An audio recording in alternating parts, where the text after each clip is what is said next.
It's no secret that along with the growth of internet culture, online clashes between individuals, viewpoints, political camps, and interest groups have multiplied and grown fiercer.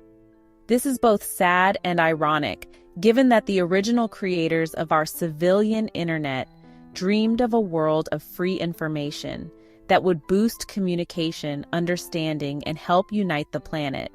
And yes, constructive communications take place on the net too. But what is with all that negative, aggressive, provocative stuff which, whenever you're online, is rarely far away?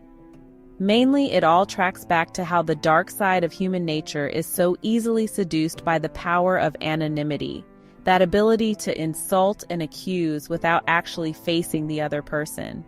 The facility to keep a massive physical, even geographical distance, to veil or fabricate one's identity, and from that safe, somewhat cowardly digital shadow, to hurl attacks without fear. This is an unfortunate, often emotionally violent part of 21st century life, which societies around the world haven't yet learned to manage. But it also speaks of something deeper. Look at it this way. If human nature, our natures, had less of a dark side, or at least one we had learned to manage, neither the internet nor any other technologies would be so problematic. So let's discuss a somewhat confronting idea, but one essential to individual internal evolution and, in truth, the evolution and therefore the survival of our very species. The conflict trap. There's a reflex in many of us to buy into conflict, an urge to quickly commit to battle, a kind of anti-awareness, which bypasses logic, reason, and what we know is best and healthiest for us. Some people refute this foundational fact, arguing that we're now so civilized. After all, we've split the atom, put men on the moon, and eradicated diseases which, historically, killed millions. All true, but despite all those advances based on our cleverness, we still lack the wisdom to end tribalism, warfare, the arms race, and the rich and strong exploiting the poor and vulnerable. Let's hold up a mirror then, and try to get a balanced handle on how this issue works and can be dealt with, at least for a start, in ourselves, which after all is where all wider change begins. In certain circumstances, of course, it's crucial to stand our moral ground, or to safeguard ourselves and others. But it's important to beware the human foible of making that a righteous crusade against evil. Most of what we perceive as wrong, wicked, or evil springs from the same source: unconsciousness. Some call it ignorance, blindness, lack of depth, absence of awareness. Engaging in a struggle against unconsciousness can unintentionally draw you into a state of unconsciousness yourself. Why? Shouldn't all ignorance be called out at every opportunity? The dysfunctional unconscious mind cannot be overcome through direct confrontation. Its very nature means that whatever you resist will persist, feeding on your attack's energy. When you buy into conflict, you create a framework in which your actions either empower the perceived enemy or, as the tussle goes viral, attract new adversaries, as formidable or worse.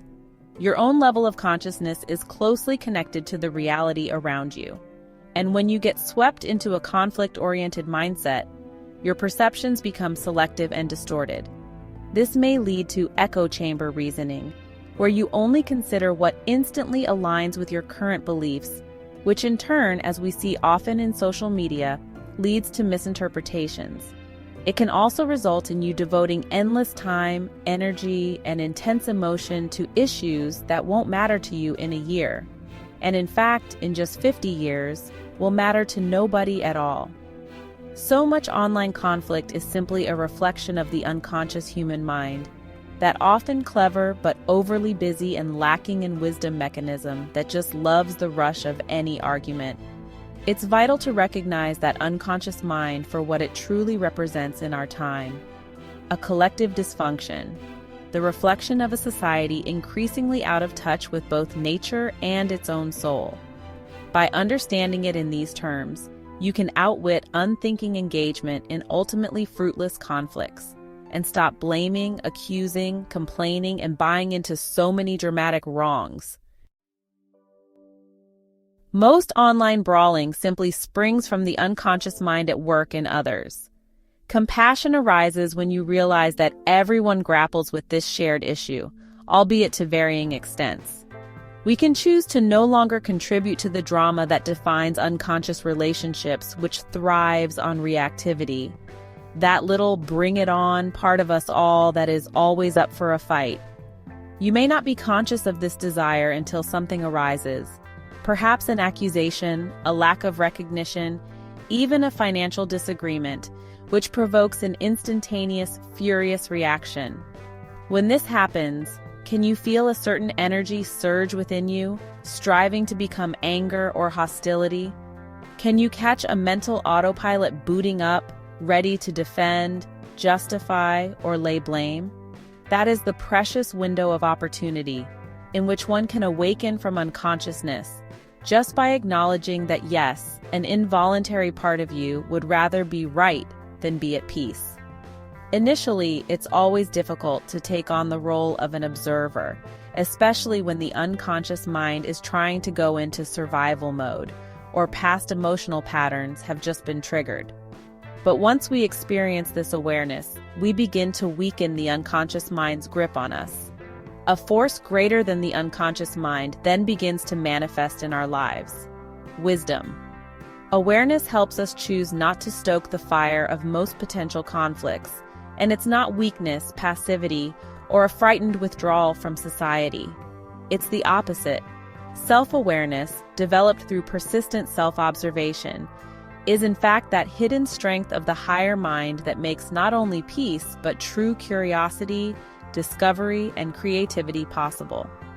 The more we practice it, the less we fall into the conflict trap.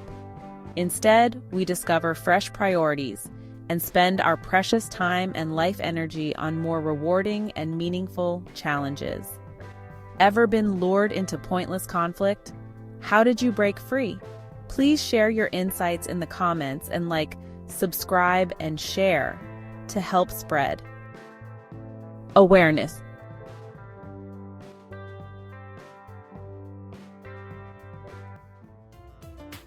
Associated with the always scrapping online syndrome is the character of one's digital life itself, which along with all its wonders and benefits, also has a lurking dark side, which we force into the light in our episode 27.